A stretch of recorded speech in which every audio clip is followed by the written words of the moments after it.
Hola, ¿cómo estamos? Muy buenas noches. Vamos a platicar nuevamente de lo que es este catecismo del Padre José de Arc, Doctrina Cristiana, Curso Superior, que hemos estado analizando todos estos días en la noche, ¿verdad? Para que podamos conocer más acerca de nuestra fe. Te invito a que invoquemos al Espíritu Santo, le pidamos al Espíritu de Dios que nos dé el discernimiento para entender este tema y para comprender las diferentes cosas que nos pasan a diario. Y decimos, ya sea que lo hagas en vivo o diferido: ven Espíritu Santo, llena los corazones de tus fieles y enciende en ellos el fuego de tu amor. Envía, Señor, tu Espíritu y todo será creado y se renovará la faz de la tierra. Ven Espíritu Santo, ven Espíritu de Dios. Bueno, hoy vamos a hablar continuamos hablando acerca de la Santa Iglesia Católica y vamos a ver el tema de divina institución de la Iglesia. Dice, ya hemos dicho que Jesucristo es el fundador de la Iglesia y que siendo Dios su obra también ha de ser divina. Pero hay todavía otras pruebas de que la Iglesia es obra de Dios. Vamos a analizar la pregunta 243 que dice, ¿qué otras pruebas hay de que la Iglesia fundada por Jesucristo es obra de Dios? Dice, la Iglesia fundada por Jesucristo es obra de Dios y lo prueban 3 puntos esenciales. Primero, los milagros que obraron los apóstoles. 2, la asombrosa rapidez con que se propagó la Iglesia. Y 3, el testimonio de los mártires. Bueno, vamos a analizar un poquito acerca de esto que estamos mencionando en esta pregunta. Dice, los milagros que obraron los apóstoles. Si nosotros leemos los Hechos de los Apóstoles, ahí habla las maravillas de los milagros que se dieron cuando ellos salieron a predicar. Me acuerdo que hay una parte que había una persona que tenía un problema, me parece que no veía, y estaba pidiendo limosna. Y San Pedro le dice, pues no tengo dinero, pero te hago oración, porque estaba pidiendo limosna. Y esa persona se curó. Y así como esa persona, hubieron muchos milagros que fueron lógicamente no por obra del apóstol. Los apóstoles fueron instrumentos, sino lógicamente fueron pues por la gracia que habían recibido del Espíritu Santo en Pentecostés. Luego dice, la asombrosa rapidez con que se propagó, sí, porque en lo que es otra vez los Hechos de los Apóstoles, habla de que eran miles los que se bautizaban. Entonces, imagínense que una persona viniera a hablar de algo humano, y en ese tiempo, sobre todo, que no había tecnología, pues la gente no le va a prestar atención. Pero como aquí nos dice precisamente el mensaje del catecismo, era algo divino. Y el otro es el testimonio de los mártires. Esto no solamente en el Nuevo Testamento, que atestigua lo que estamos diciendo, que la Iglesia Católica es la verdadera, es fundada por Cristo, sino también el otro aspecto. Desde el Antiguo Testamento había gente que moría por Dios. Y después, ya en el Nuevo Testamento, gente que ofrecía lo que es su vida por Cristo. Y más recientemente, nada más como una prueba, pues tanto mártir que hay en la actualidad, en África, en diferentes países.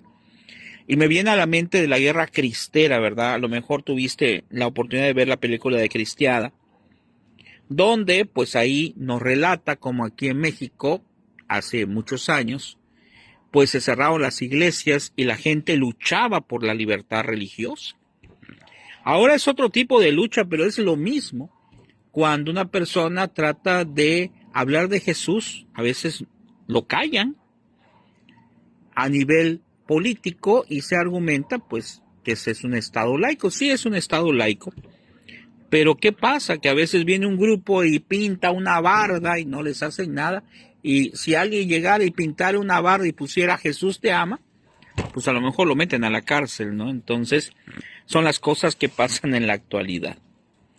Y luego nos dice aquí en el 244, dice, obraron muchos milagros los apóstoles, y dice, eran tantos los milagros que obraban los apóstoles que la Sagrada Escritura dice que toda la gente estaba sobrecogida de un respetuoso temor, porque eran muchos los prodigios y milagros que hacían los apóstoles en Jerusalén. Eso está en Hechos 2:43. Dice, tan abundante era el don de los milagros, que las gentes sacaban a las calles a los enfermos poniéndoles en camilla para que pasara Pedro, su sombra tocase por lo menos en alguno de ellos y quedasen libres de las dolencias. O sea, nada más pasaba, y si la sombra de Pedro, vean qué formidable, si la sombra de Pedro tocaba a uno de esos enfermos, se curaban.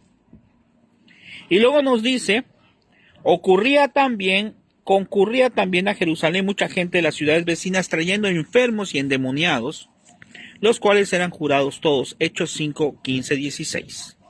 De San Pedro se dice en especial que con solo invocar el nombre de Jesús, curó a un cojo de nacimiento a quien traían a cuestas y ponían todos los días a la puerta del templo. Está en Hechos 3, 2 al 11. En Lidia sanó con una sola palabra a un hombre llamado Eneas, que hacía 8 años que estaba postrado en cama por estar paralítico. Hechos 9. En Job resucitó una mujer cristiana llamada Tabita, está en Hechos 9. Y en Efeso obraba Dios milagros extraordinarios por medio de Pablo, también por Pablo, tanto que en aplicando solamente a los enfermos los pañuelos y ceñidos que habían tocado a su cuerpo, al momento las dolencias se les quitaban y los espíritus malignos salían fuera. Eso está en Hechos 19, 11, 12. Vean qué interesante, ¿eh? Luego dice, de San Esteban, diácono, se refiere que obraba grandes prodigios y milagros para el pueblo. Eso está en Hechos 6, 8. Y en San Felipe, uno de los 7 diáconos, obró grandes milagros en la ciudad de Samaria, porque muchos espíritus inmundos salían de los posesos, dando grandes gritos, y muchos paralíticos y cojos fueron curados por él. Está en Hechos 8, 7, del 7 al 8. Ahora, aquí podemos pensar, no, pues ¿saben qué pasa? Lo que pasa es que esos milagros, pues son milagros de hace mucho tiempo. No, no es así. Dios sigue obrando milagros. Sigue habiendo gente, yo conozco a una persona que pues tuvo cáncer, una persona que conozco tuvo cáncer y tuvo un montón de lo que le conocen, ¿verdad?, como quimioterapias, ¿ok? Y ya ven que pues eso va quemando el cuerpo. También conocí una persona, que esa sí ya falleció, que era una persona blanca y con tanta quimioterapia quedó completamente en su color oscuro completamente, donde se le quemó la piel. Esa persona ya falleció. Pero la que se estoy mencionando ahorita sigue viva y se acostumbraba a rezar mucho, a hacer mucha oración. Se ponía aceite bendito, ¿verdad? Y tenía mucha fe. Pues resulta que cuando acabó su quimioterapia, yo tuve la oportunidad de irle a ver a su casa, saludarle, y su piel estaba blanca. Y me dice que el doctor le decía, ¿y cómo logra usted eso? O sea, porque no es normal que haya quedado exactamente igual su piel, con tanta quimioterapia. De hecho, hasta se le puso más de la que habían dicho al principio. Y son los milagros que Dios obra. Y he visto de otros casos también, de gente que está enferma de algo grave, ¿verdad? Y a través de la oración, a través de la fe, pues Dios ha permitido que se curen. Por ejemplo, aquí como nos dice que en ese tiempo había muchas personas que estaban poseídas y que habían sido liberadas. Bueno, en la actualidad, aquí donde estoy, hay unos sacerdotes que se dedican al exorcismo y gente que tiene problemas en ese aspecto de que están poseídos, pues se van mejorando y se curan. De tal manera que los milagros que existían en los Hechos de los Apóstoles aún se dan en nuestra realidad. Y a veces estamos llenos de milagros en nuestra vida y no lo vemos. Se nos hace fácil a veces que de repente estamos en la calle y de repente por poco nos accidentamos y no pasó nada. Eso es un milagro, precisamente. Pero no lo vemos como tal. Me doy cuenta que cada día más, estaba viendo la otra vez a un periodista que sufrió algo grave y redactó todo el problema que tuvo, toda su dificultad, todo lo que le hicieron y cómo, gracias a Dios, se salvó. pero él nunca dijo, gracias a Dios que me salvé. Durante todo su testimonio que dio en un canal, un periodista, me fijé mucho en eso, porque hablaba de que le hicieron esto, que le pasó esto, que bueno, cosas terribles.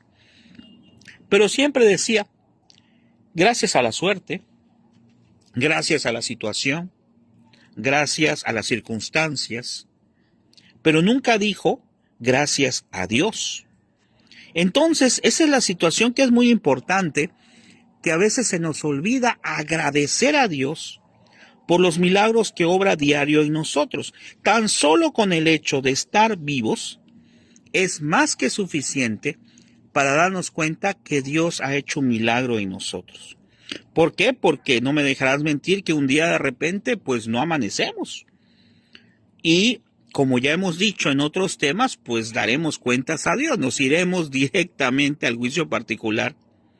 Y Dios nos juzgará con una justicia que le corresponde.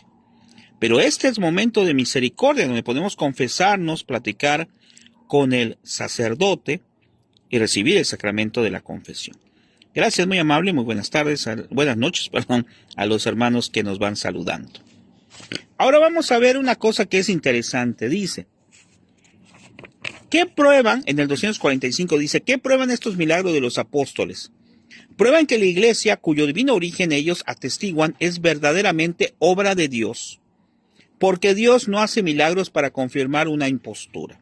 Claro, la iglesia en ese tiempo, y repito, ya en la actualidad, pues sigue haciendo milagros. El mayor milagro es el milagro eucarístico, que ese pedacito de pan se convierte en el cuerpo de Cristo.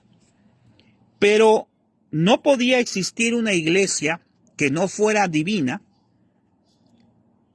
Sí, pero aquí no es el caso. Aquí es una iglesia divina. ¿Por qué? Porque es la iglesia de Jesucristo. Por eso es que tenemos siempre que rezar por nuestros hermanos que están en alguna denominación, porque es triste, porque se olvidan de Jesús Eucaristía, a quien dicen que ama mucho a Jesús, y yo lo creo, y también se olvidan de María Santísima, que nos ama tanto. Y luego dice una de dos, o los apóstoles hicieron verdaderos milagros o no los hicieron. Si los hicieron, la iglesia es obra de Dios, y si no los hicieron, el milagro mucho mayor que el mundo les haya creído sin milagros. O sea, hace como un juego de palabras y te dice, a ver, con milagros o sin milagros, fue un milagro que tanta gente se uniera y se bautizara. Milagros análogos y aún mayores se han venido repitiendo de continuo en el seno de la Iglesia Católica, y solo en ella desde el tiempo de los apóstoles hasta nuestros días. De suerte que a sus predicadores puede aplicarse con toda verdad aquello que el Evangelio dice de sus discípulos, que iba cooperando el Señor y confirmando su doctrina con los milagros que le acompañaban. Está en Marcos 16:20, la cual es una prueba manifiesta de que la iglesia de nuestros días es también obra de Dios, lo mismo que la de los tiempos apostólicos, que es la misma iglesia. Si en ese tiempo se hacían los milagros y era la iglesia verdadera, pues esta es la misma. Es la misma porque es la sucesión de los apóstoles, ojo, que hasta nuestros días, desde San Pedro hasta el Papa actual, es precisamente esa secuencia de la iglesia. Ahora, uno puede pensar, uno puede decir, a ver, esto de los milagros existen en la actualidad, y volvemos a lo mismo que explicaba. Sí, me acuerdo ahorita que en una parte, me parece que de Roma, hay una sangre que está en una copa de un santo, que cada día, cada determinado día del año, una vez al año, se licúa, es decir, se vuelve a generar como que fuera sangre actualizada. Hay que investigarlo, porque no me acuerdo el nombre del santo. También los milagros eucarísticos. El beato Carlos Acutis hizo un estudio antes de morir, con página de internet, con todos los milagros eucarísticos que han existido desde el inicio, desde el siglo I. Y estos milagros eucarísticos son de varios tipos, pero todos recaen en lo mismo. Una hostia que tiene alguna efusión de sangre, que tiene algún pedacito de carne, pero más recientemente el doctor Castañón logró encontrar que pertenece al miocardio del corazón. de una persona. ¿Y de quién va a ser? Pues de Jesús. Entonces los milagros están allá. La Virgen de Guadalupe tiene muchas cosas que la ciencia no puede explicar. Por ejemplo, la forma de la constelación del día que se apareció por investigaciones. Se ha descubierto que tiene la silueta de la Virgen de Guadalupe. Entonces son muchísimas cosas las cuales atestiguan que la Iglesia Católica es la Iglesia verdadera. Y luego nos dice algo interesante, dice, asombrosa rapidez con que se propagó la Iglesia. En el 246 nos dice, ¿cuál es la segunda prueba de la divina institución de la Iglesia? Dice, la segunda prueba es la rapidez con la que se propagó. Esa rapidez que en el Hecho de los Apóstoles, como ya dijimos, son muchísimos los que decidieron bautizarse de golpe, un montón, y la Iglesia sigue viva, a pesar de que el mundo quiere destruirla. Pero como el mismo Señor lo dijo, nunca se verá destruida, porque está asistida por el Espíritu Santo. Luego nos dice el 247, va a ser el último que vamos a manejar, porque está un poquito largo, ya después veremos los demás. Dice, ¿cómo prueba esa rapidez la divina institución? Por las grandes dificultades que hubo que vencer. Todavía estaban los romanos allá, ¿verdad? Por las debilidades de los medios que se escogieron. Es decir, lo hacían predicando. No habían redes sociales, no había medios de comunicación, con los cuales pudiera llegar de una manera más efectiva y más real el Evangelio. Por la magnificencia del éxito que se obtuvo, es decir, hubo un éxito en ese tiempo formidable. Las dificultades que hubo que vencer fueron las más grandes que pueden imaginarse, porque se trataba de destruir el judaísmo y el paganismo y de reemplazarlo por el cristianismo. Lo que esto costó la prueba, lo prueban los ríos de sangre que vertieron los millones de mártires, fíjense, millones de mártires sacrificados en los 3 primeros siglos del cristianismo. Segundo, porque se trataba de realizar este cambio en el mundo entero, y en el siglo de Augusto, el más ilustrado y el más corrompido que había habido jamás. Es decir, los gobernantes de aquel tiempo, pues lógicamente estaban en contra de la fe, como tristemente hasta en la actualidad algunos. Dice, a este mundo impío y criminal se trataba de hacer abrazar una religión que parecía locura a los judíos y necedad a los gentiles. Una religión que enseñaba el desprendimiento de las riquezas, pues claro, no le convenía a nadie, de los honores y los placeres, una religión que refrenaba todas las pasiones sin permitir un solo deseo malo, al paso que apenas prometía otra cosa en este mundo que persecuciones, lágrimas y cruces. Recuerdo ahorita que ya lo mencioné en alguna ocasión, como a una de las videntes de la Virgencita, me parece que de Lourdes, le decía a una de ellas, la Virgencita, a ti no te voy a ofrecer alegría aquí en la tierra, no, sino en el cielo. Por eso cuando nosotros rezamos esa oración formidable que dice, en este valle de lágrimas, porque este mundo lleno de tantas injusticias, de tantos sinsabores, de tantos problemas, no es para que encontremos la felicidad eterna acá, estamos de paso. Es para que encontremos los medios para alcanzar la felicidad eterna después. Dice, el autor de esta religión era judío, muerto a manos de su propio pueblo en público e infame patíbulo, y es notorio el desprecio con el que se miraba a los judíos, como la nación más vil, y no era exigir demasiado al orgullo humano el que reconociera un hombre tal como su maestro y le atribuyeron los honores de Dios. Es decir, mucha gente al momento de morir Jesús no quiso reconocer su resurrección. Y entonces vivían en ese tiempo. De hecho, en el tiempo actual hay judíos que todavía están esperando que llegue el Mesías, porque consideraron que el que llegó no era, porque se engañaron. Cuando en el Antiguo Testamento decía que iba a venir un rey, pues todos pensaron en un rey como de este mundo. Es decir, una persona que iba a venir y que iba a dominar a lo que son los romanos y que iba a hacer que el pueblo judío floreciera humanamente. Pero no. Como el mismo Jesús llega a decir, dice, mi reino no es de este mundo. Entonces, De ahí entendemos. Luego, para superar tantas y tantas dificultades, se habían escogido los medios más débiles que pueden hallarse. ¿Cuáles fueron los medios? 12 pescadores pobres, desconocidos e ignorantes, sin ejércitos, sin armas, sin influjo, sin palabras persuadidas de humano a saber. Está en 1 Corintios. Y lo que es peor, judíos de origen como su maestro, y por consiguiente aborrecibles y despreciables a los ojos del mundo. De aquí que podemos sacar como algo práctico y actual. Bueno, se fundó o dejó Jesús los inicios de la iglesia en los apóstoles, que como aquí dice, tenían muchas deficiencias, tenían desconocimiento, no eran personas sabias. Pero así quiso Jesús hacerlo.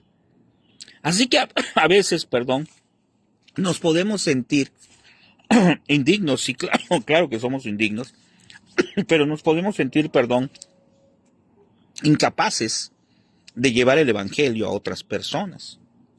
Y si nos sentimos incapaces de llevar el evangelio a otras personas porque decimos, no, pues es que yo no estoy preparado, yo no tengo la capacidad, no debemos de pensar eso. Debemos de pensar, Dios, ayúdame para ser instrumento tuyo para evangelizar. Conozco por allá una catequista que me dice, no, pues es que yo ya no tengo ganas, ya estoy grande, ya no ya no se me hace fácil explicar el evangelio a los niños. No, no es así. Porque Dios de las debilidades humanas saca fortalezas. Te repito, ¿por qué lo estoy diciendo? Porque aquí nos dice que a quienes escogió como sus predicadores en el primer siglo, a los 12 apóstoles, aquí lo dice, que eran pobres, desconocidos, ignorantes, sin ejército, sin alma, sin influjo, no eran influyentes, o sea, no eran unas personas que pudieran llegar y por sus conocimientos o por su capacidad o sociabilidad, pues hacer toda una estructura perfecta de evangelización. Entonces, cuando te sientas desanimado, cuando sientas que ya no puedes más, date cuenta que de Dios depende. Nosotros solamente somos indignos instrumentos para llevar el mensaje. Pero tengo dos opciones, quedarme callado y no hablar de Dios, como pasó cuando Jesús murió, que los apóstoles quedaron espantados y se fueron a encerrar. Tenían miedo de salir. Pensaban que les iban a hacer algo y es normal, es un miedo humano. Pero cuando viene el Espíritu Santo en Pentecostés, nos dice la palabra, que cayeron unas gotas de fuego, que son símbolo del poder del Espíritu de Dios, y les dio fortaleza y dice que salieron a predicar, se les quitó el miedo. Tú y yo también podemos invocar a Dios. Tú y yo también tenemos limitantes. Pero tú y yo también podemos ser instrumentos indignos de Dios para llevar ese mensaje a otras personas. Luego nos dice, 3, magnificencia del éxito. Y no obstante, el éxito de la empresa fue el más maravilloso que has visto porque fue rápido, real y durable. O sea, eso lo quisieran los empresarios, ¿no? Imagínense, hablando de empresarios. Imagínense mala la comparativa, ¿verdad? Una especie de empresa que fuera rápida, que fuera real y durable. Todas las empresas, estaba viendo la otra vez unos documentales. De repente las empresas que considerábamos que eran las más fuertes del mundo, no voy a decir nombres, pero una por ejemplo de videos, llegó un momento en que fue la más grande y estaba en todos lados, y llegó un momento que empezó a cerrar. Aquí me pregunta mi esposa que cuál, Blockbuster. ¿Por qué? Porque la tecnología llegó y empezó a cambiar todo. Pero en ese tiempo, cuando estaba en los primeros lugares esa empresa, nadie podía haber pensado que iba a fracasar. Aquí, por ejemplo, me dice mi esposa, tiene razón, había una de comida rápida, no voy a decir el nombre. Sí, dilo. Bueno, empieza con Mac. Que era comida rápida y aquí en donde estoy fracasó y en otros estados hay como 3, 4 sucursales. Pero ya hablando de lo que nos interesa, la iglesia creció de manera rápida, de manera real, durable. ¿Por qué? Porque hasta nuestros días está presente. Dice que el éxito fue rápido. Ok. Somos de ayer, decía Tertuliano, en el 240, año 240, y todo lo llenamos. Vuestras ciudades, islas, castillos, municipios, audiencia, todo estaba lleno, ¿eh? El mismo ejército, las tribus de curias, el palacio, el senado, el foro, solo os hemos dejado de templos. Y la verdad, aún no habían pasado 29 años desde que los apóstoles habían principiado a predicar en Jerusalén el día de Pentecostés, cuando San Pablo ya escribía a los conocenses. El evangelio se ha propagado en todo el mundo, donde fructifica y va creciendo. Está Colosenses 1:6. Ya se habían establecido numerosas comunidades de cristianos por toda el Asia Menor, la Grecia y en la misma Roma. En España, en el África, en la India, el evangelio se había echado raíces por la predicación de los apóstoles. El éxito era real porque no solamente se convertían los pobres y desamparados, sino los nobles y los ricos. Y entre ellos varones de esclarecido ingenio, oradores, jurisconsultos, filósofos, senadores, nobilísimos, damas y miembros de la familia imperial. La mudanza de su vida era tan real, tan verdadera, tan eficaz, que ponía admiración a los mismos gentiles y les haría preferir la confinación de sus bienes, el destierro y aún la muerte antes de apostatar de la religión que habían abrazado. Eso está en los escritos de Santo Tomás. Y el tercero, para terminar, dice, el éxito fue durable. Nada ha podido destruir el cristianismo, ni los tiranos, ni los impíos, ni los herejes, ni las revoluciones, ni el cuerpo que hace parecer todas las demás cosas. Es más, ni nosotros mismos. Yo recuerdo lo que leía, ¿verdad?, de que a un papa le decía a un rey, voy a destruir a tu iglesia, le decía el papa, ni nosotros lo hemos logrado. Es decir, ni nosotros con nuestras imperfecciones, los que estamos en la iglesia, con nuestros defectos, con nuestra falta de caridad, de amor, etc., hemos destruido. ¿Por qué? Porque no la podemos destruir. Nadie la puede destruir. Porque es obra del Espíritu Santo, del Espíritu de Dios. Ahora, lo que sí ocurre es que a través de los tiempos, mucha gente que está en la iglesia se va. Y se va porque nunca estuvo. Yo una vez puse en el Face, ¿por qué se va un católico de la iglesia? Y resulta que yo diría que porque nunca estuvo. Es decir, nunca logró entender por qué estaba ahí. Una vez a un grupo de jóvenes que estaba yo a cargo, les di un tema y les dije, oigan, ¿por qué están en la iglesia católica? Y un joven me dice, porque enfrente de mi casa está la iglesia.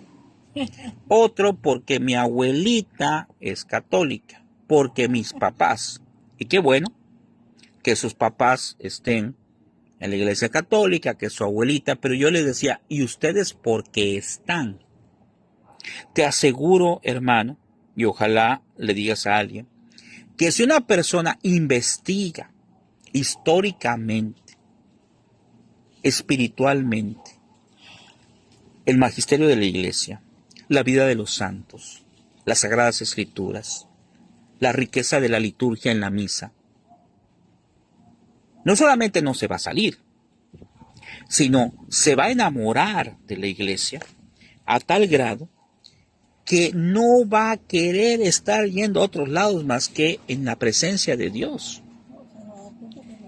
Más va a querer, al darse cuenta que es la iglesia verdadera, no solamente, repito, va a aceptarla, sino la va a amar.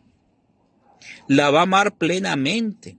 Y va a tratar, como cuando el amado va a ver a la amada, pues va a tratar de verla, va a tratar de estar con Dios. ¿Dónde? En la Eucaristía, en el sagrario.